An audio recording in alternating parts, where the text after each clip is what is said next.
And in the Miller Time segment tonight, a real blockbuster as Dennis weighs in on gay marriage, the political race card, and the Clint Eastwood-Spike Lee feud. Roll it. Spike Lee criticized Clint Eastwood because Eastwood made 2 movies about Iwo Jima. The first one from the American point of view, raising the flag. All white guys and one Native American did that. And then from the Japanese guys, as far as we know, there were no African Americans in the Japanese army. Could be wrong. Anyway, Spike didn't like that presentation. What say you, Miller? Well, I long for the old days, Bill, when somebody would say that somebody should shut their mouth and the other guy would say, why don't you shut it for me? Go ahead. Make my day. Really, I think Clint always goes for accuracy, and he's a stand-up guy. It's a Spike Lee publicity stunt. That's what it is. Lee wanted to get a little attention. Who do you attack? You attack the big guy, Eastwood. That's what he did. Do you know?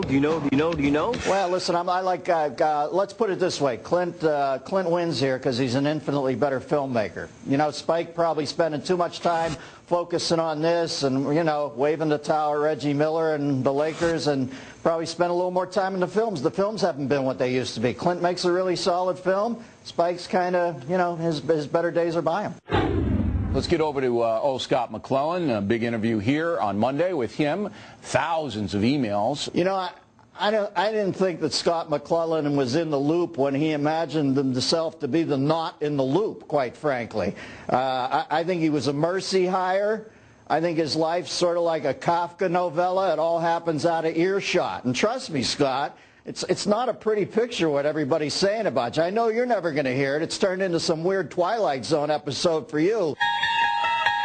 But to say that you're an empty suit would do a disservice to clothes hangers, my friend. Well, you know, you're not that all respected by anybody. He's a guy who hangs around the periphery. He's like the old New Yorker cartoon said. He's the uh-oh squad. Bad stuff happens, and he goes, uh-oh. He's Margaret Dumont. I don't think it's propaganda. Now, on the gay marriage thing, I know you're a libertarian, and he's, you know, it's funny. Another libertarian, a guy we like, John Stossel, has come out for legalizing all narcotics. Can you imagine Hugh Downs doing that? I mean, we're in a changing society here, Dennis. I mean, legalizing narcotics. I think Hugh Downs' Go ahead. I think Hugh Downs' game show would have been called Lack of Concentration at that point. Right. Now, listen, I have to be very delicate here to protect people's privacy, but I know of a young child who, over the course of her life, as I've seen her, has been raised by homosexual parents, and as I've watched her blossom, I am enamored, and I can see in her face that she's loved. Now listen, I am going to give the heterosexual community the procreative vigorish, as they say in the betting game, because without any procreation the planet dies. So obviously I think that is the way to go. The hetero thing is what works, just the physics of it. But love is never a bad fallback position. And I'm sorry, I just can't get... I just happen to know a couple gay men who are married, and they're very happy. I have 2 other gay men friends who don't believe in gay marriage. They think it's wrong. The humans really are snowflakes like this. He's young, inexperienced, and he's got a funny name. Did I mention he's black?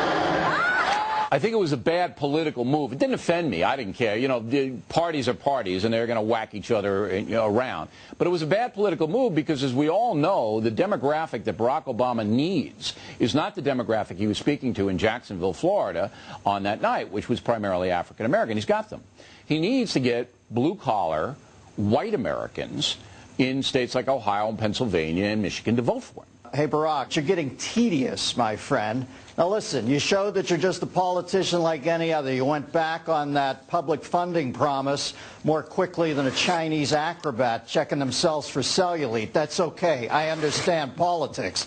But it's not about black and white, man. It's about good guy versus bad guy. And when you play the race card against quote-unquote Republicans and John McCain, before John McCain, indeed John McCain is contorting himself to not go anywhere near that, and you still drop the card on him, well, I think your new nickname should be the croupier. This is getting a little tedious to me. I've never really seen a Chinese acrobat check for cellulite. Is there anywhere I can go to see that?